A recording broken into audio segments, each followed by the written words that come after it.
மகர ராசிக்கு 2026 எந்த மாதிரி பலன்கள் செய்ய போகுதுன்னு பார்க்கலாம் வாங்க. மே மாதம் வரைக்கும் இந்த அமைப்பு தான். மே மாதத்துக்கு அப்புறம் குரு மட்டும் பயிற்சி ஆகிறாரு. வாக்கில் கவனம், அதாவது நம்ம பேசுகிற பேச்சில் நிதானமும் கவனமும் கண்டிப்பாக வேணும். ஓகேங்களா? அந்த மந்திரத்தை சொல்லிக்கிட்டே இருங்க. ஒரு குட்டியாக ஓம் சொன்னீங்கன்னா கூட போதும். இப்போ இந்த மகர ராசிக்கு பார்த்திங்கன்னா இந்த குரு பயிற்சி எப்போ நடக்குது அப்படின்னா ஜூன் மாதம் கடகத்துக்குள்ளார குரு அதிச்சார குருவாக வராரு. ராசியை பார்க்குறாரு. ராசிக்கு 11ஆம் இடத்தை பார்க்குறாரு. ஸோ 11th ஹவுஸ் குரு பார்க்குறது ரொம்ப சிறப்பு.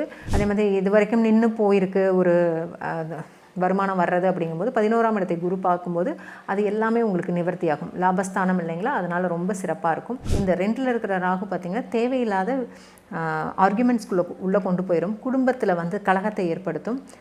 பொய் பேசுகிற நிலையை உண்டு பண்ணும். அதனால் பேசுகிற பேச்சில் ரொம்ப கவனமாக இருங்க. ஏதாவது ஒரு மந்திரம் பாராயணம் பண்ணிக்கிட்டே இருங்க. கடன் பிரச்சனை, எதிரிகள், வம்பு வழக்கு இதில் அதிகமாக ஈடுபாடு காட்டாதீங்க. ஓகேங்களா? அது நம்மளை மனசு கஷ்டப்படுத்துகிற மாதிரியான நிலையை கொண்டு வரும். இதுக்கு அதிக முக்கியத்துவம் கொடுக்காதீங்க. வேலையில் நிறைய கவனம் செலுத்துங்க. அதிக நேரம் வேலை பார்க்குற மாதிரி பார்த்துக்கோங்க. பொதுவாக 2ல் ராகு 8ல் கேது இது ஒரு சிறப்பான அமைப்பு கிடையாது. பெண்கள் முக்கியமாக பார்த்திங்கன்னா திருமண வாழ்க்கையில் கொஞ்சம் விட்டு கொடுத்து அனுசரித்து போய்க்கிறது நல்லது. போய்கிட்டிங்கன்னா பெருசாக பிரச்சனைகள் வராது.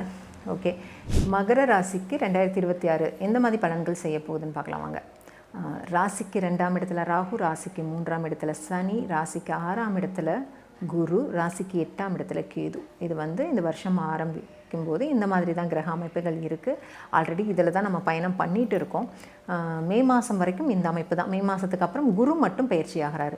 சரிங்க, எப்படி இருக்குது இந்த மகர ராசிக்கு அப்படின்னு பார்த்தீங்கன்னா, பொதுவாகவே 2ஆம் இடத்துல ராகு இருக்கிறனால வாக்கில் கவனம், அதாவது நம்ம பேசுகிற பேச்சில் நிதானமும் கவனமும் கண்டிப்பாக வேணும். ஓகேங்களா? ஏன்னா இந்த 2ல் இருக்கிற ராகு பார்த்திங்கன்னா தேவையில்லாத ஆர்குமெண்ட்ஸ்குள்ளே உள்ளே கொண்டு போயிடும். குடும்பத்தில் கலகத்தை ஏற்படுத்தும். பொய் பேசுகிற நிலையை உண்டு பண்ணும். அதனால் பேசுகிற பேச்சில் ரொம்ப கவனமாக இருங்க. ஏதாவது ஒரு மந்திரம் பாராயணம் பண்ணிக்கிட்டே இருங்க. பொதுவாகவே 2ல் பாவகிரகங்கள் இருக்கும்போது உங்களுக்கு எந்த மந்திரம் மனசுக்கு ரொம்ப பிடிக்குதோ, ஓகேங்களா, அந்த மந்திரத்தை சொல்லிக்கிட்டே இருங்க. ஒரு குட்டியாக ஓம் சொன்னிங்கன்னா கூட போதும். அந்த மாதிரி ஏதாவது ஒரு மந்திரத்தை நீங்கள் அடிக்கடி சொல்லிட்டுருங்க. எப்பெல்லாம் ஞாபகம் வருதோ அப்போல்லாம் அந்த மந்திரத்தை சொல்லுங்கள். அந்த மாதிரி சொல்லும்போது இந்த நம்ம பேசுகிற வார்த்தைகள் ரொம்ப நல்ல வார்த்தைகளாக நிச்சயமாக மாறும். உடம்புக்குள்ளாரையும் ஒரு நல்ல வைப்ரேஷனை கொடுக்கும். ஓகே, ஸோ 2ல் ராகு, 3ல் சனி இருக்கிறது சிறப்பு தான். ஒன்றும் மைனஸ் கிடையாது. உங்களுக்கு எடுக்கிற முயற்சிகள் எல்லாமே வெற்றியாகும். ரொம்ப நல்லாயிருக்கும். புதிய நட்பு, நண்பர்கள் மூலமாக உதவி கிடைக்கிறது, இதெல்லாமே நல்லாயிருக்கும். 3ஆம் இடத்துல சனி, 6ல் குரு இருக்கிறனால, பொதுவாக 6ல் குரு இருக்கும்போது கடன் பிரச்சனை, எதிரிகள், வம்பு வழக்கு இதில் அதிகமாக ஈடுபாடு காட்டாதீங்க. ஓகேங்களா? அது நம்மளை மனசு கஷ்டப்படுத்துகிற மாதிரியான நிலையை கொண்டு வரும். இதுக்கு அதிக முக்கியத்துவம் கொடுக்காதீங்க. வேலையில் நிறைய கவனம் செலுத்துங்க. அதிக நேரம் வேலை பார்க்குற மாதிரி பார்த்துக்கோங்க. ஓகே, ராசிக்கு 8ல் கேது. பொதுவாக 2ல் ராகு 8ல் கேது இது ஒரு சிறப்பான அமைப்பு கிடையாது. பெண்கள் முக்கியமாக பார்த்திங்கன்னா திருமண வாழ்க்கையில் கொஞ்சம் விட்டு கொடுத்து அனுசரித்து போய்க்கிறது நல்லது. போய்கிட்டிங்கன்னா பெருசாக பிரச்சனைகள் வராது. ஓகே, இப்போ இந்த மகர ராசிக்கு பார்த்திங்கன்னா இந்த குரு பயிற்சி எப்போ நடக்குது அப்படின்னா ஜூன் மாதம் கடகத்துக்குள்ளார குரு அதிச்சார குருவாக வராரு. ஸோ அதிச்சார குருவாக வந்த குரு உங்கள் ராசியை பார்க்குறாரு. அப்போ உங்களுக்குள்ளார ஒரு நல்ல தெளிவு பிறக்கும். இவ்வளோ நாள் இருந்த பிரச்சனைகள் சுமூகமாகும். 7ஆம் இடத்துக்கு குரு வராரு. ஸோ திருமணத்துக்காக வெயிட் பண்ணுறவங்களுக்கு நல்ல ஒரு பொற்காலம் இது. திருமண உறவுகளில் விரிசல் இருக்குது அப்படிங்கிற பட்சத்துலையுமே இந்த குரு வரும்போது அதெல்லாமே சரி செய்யப்படும். ரொம்ப நல்லா இருக்கும். ராசியை பார்க்குறாரு. ராசிக்கு 11ஆம் இடத்தை பார்க்குறாரு. ஸோ 11th ஹவுஸ் குரு பார்க்குறது ரொம்ப சிறப்பு. நினைக்கிற விஷயங்கள் எல்லாமே நடக்கும். ஓகேங்களா? லாபம் ரொம்ப சிறப்பாக இருக்கும். 11ஆம் இடத்துல பெரியவர்களோட ஆதரவு, நட்பு, நண்பர்கள் மூலமாக உதவி கிடைக்கிறது, இதெல்லாமே 11ஆம் இடத்தை பார்க்கும்போது கிடைக்கும். அதே மாதிரி இது வரைக்கும் நின்று போயிருக்கு ஒரு வருமானம் வர்றது அப்படிங்கும்போது 11ஆம் இடத்தை குரு பார்க்கும்போது அது எல்லாமே உங்களுக்கு நிவர்த்தி ஆகும். லாபஸ்தானம் இல்லைங்களா, அதனால் ரொம்ப சிறப்பாக இருக்கும். அதே போல் ராசியை பார்க்குறனால ஒரு முகமே ஒரு பிரகாசமாகும். பொதுவாகவே குரு எந்தெந்த ராசியெல்லாம் பார்க்குறாரோ அந்த ராசிக்காரங்களோட முகமே ஒரு தனியாக அழகாக இருக்கும். ராசியோட 3ஆம் இடத்தை பார்க்குறாரு. அப்போ நீங்கள் எடுக்கிற முயற்சிகள் எல்லாமே இன்னும் சிறப்பாகும். ஏன்னா 3ஆம் இடத்துல சனி இருக்கார் இல்லைங்களா. மகர ராசிக்கு 2026 எந்த மாதிரி பலன்கள் செய்ய போகுதுன்னு பார்க்கலாம் வாங்க.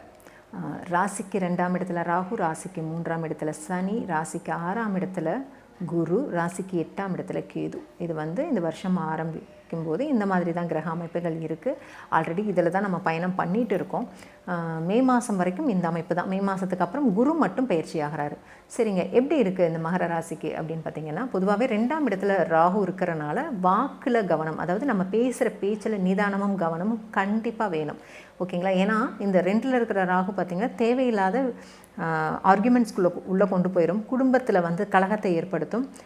பொய் பேசுகிற நிலையை வந்து உண்டு பண்ணும்.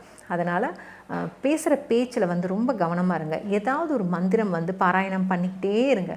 பொதுவாகவே 2ல் வந்து பாவகிரகங்கள் இருக்கும்போது உங்களுக்கு எந்த மந்திரம் மனசுக்கு ரொம்ப பிடிக்குதோ, ஓகேங்களா, அந்த மந்திரத்தை வந்து சொல்லிக்கிட்டே இருங்க. ஒரு குட்டியாக ஓம் சொன்னிங்கன்னா கூட போதும். அந்த மாதிரி ஏதாவது ஒரு மந்திரத்தை வந்து நீங்கள் அடிக்கடி சொல்லிட்டுருங்க. எப்போல்லாம் ஞாபகம் வருதோ அப்போல்லாம் அந்த மந்திரத்தை சொல்லுங்கள். அந்த மாதிரி சொல்லும்போது இந்த நம்ம பேசுகிற வார்த்தைகள் வந்து ரொம்ப நல்ல வார்த்தைகளாக நிச்சயமாக மாறும். உடம்புக்குள்ளாரையும் ஒரு நல்ல வைப்ரேஷனை கொடுக்கும். ஓகே, ஸோ 2ல் ராகு, 3ல் சனி இருக்கிறது சிறப்பு தான். ஒன்றும் மைனஸ் கிடையாது. உங்களுக்கு எடுக்கிற முயற்சிகள் எல்லாமே வெற்றியாகும். ரொம்ப நல்லாயிருக்கும்.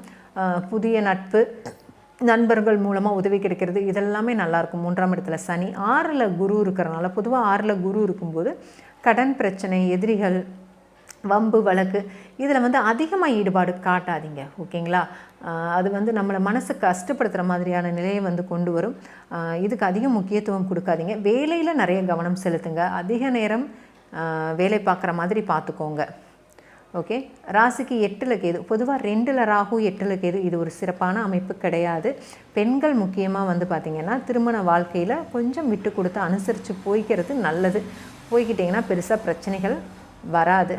ஓகே, இப்போ வந்து இந்த மகர ராசிக்கு பார்த்திங்கன்னா இந்த குரு பயிற்சி எப்போ நடக்குது அப்படின்னா, ஜூன் மாதம் கடகத்துக்குள்ளார குரு வந்து அதிச்சார குருவாக வராரு. ஸோ அதிச்சார குருவாக வந்த குரு உங்கள் ராசியை பார்க்குறாரு. அப்போ உங்களுக்குள்ளார ஒரு நல்ல தெளிவு பிறக்கும். இவ்வளோ நாள் இருந்த பிரச்சனைகள் வந்து சுமூகமாகும். 7ஆம் இடத்துக்கு குரு வராரு. ஸோ திருமணத்துக்காக வெயிட் பண்ணுறவங்களுக்கு நல்ல ஒரு பொற்காலம் இது. திருமண உறவுகளில் விரிசல் இருக்குது அப்படிங்கிற பட்சத்துலையுமே இந்த குரு வரும்போது அதெல்லாமே சரி செய்யப்படும். ரொம்ப நல்லாயிருக்கும். ராசியை பார்க்குறாரு. ராசிக்கு 11ஆம் இடத்தை பார்க்குறாரு. ஸோ 11th ஹவுஸ் குரு பார்க்குறது ரொம்ப சிறப்பு. நினைக்கிற விஷயங்கள் எல்லாமே நடக்கும். ஓகேங்களா? லாபம் ரொம்ப சிறப்பாக இருக்கும். 11ஆம் இடத்தை பெரியவர்களோட ஆதரவு, நட்பு, நண்பர்கள் மூலமாக உதவி கிடைக்கிறது, இதெல்லாமே 11ஆம் இடத்தை பார்க்கும்போது கிடைக்கும். அதே மாதிரி இது வரைக்கும் நின்று போயிருக்கு ஒரு வருமானம் வர்றது அப்படிங்கும்போது 11ஆம் இடத்தை குரு பார்க்கும்போது அது எல்லாமே உங்களுக்கு நிவர்த்தி ஆகும். லாபஸ்தானம் இல்லைங்களா? அதனால் ரொம்ப சிறப்பாக இருக்கும். அதே போல் ராசியை பார்க்குறனால ஒரு முகமே ஒரு பிரகாசமாகும். பொதுவாகவே குரு எந்தெந்த ராசியெல்லாம் பார்க்குறாரோ அந்த ராசிக்காரங்களோட முகமே ஒரு தனியாக அழகாக இருக்கும். ராசியோட 3ஆம் இடத்தை பார்க்குறாரு. அப்போ நீங்கள் எடுக்கிற முயற்சிகள் எல்லாமே இன்னும் சிறப்பாகும். ஏன்னா 3ஆம் இடத்துல சனி இருக்கார் இல்லைங்களா?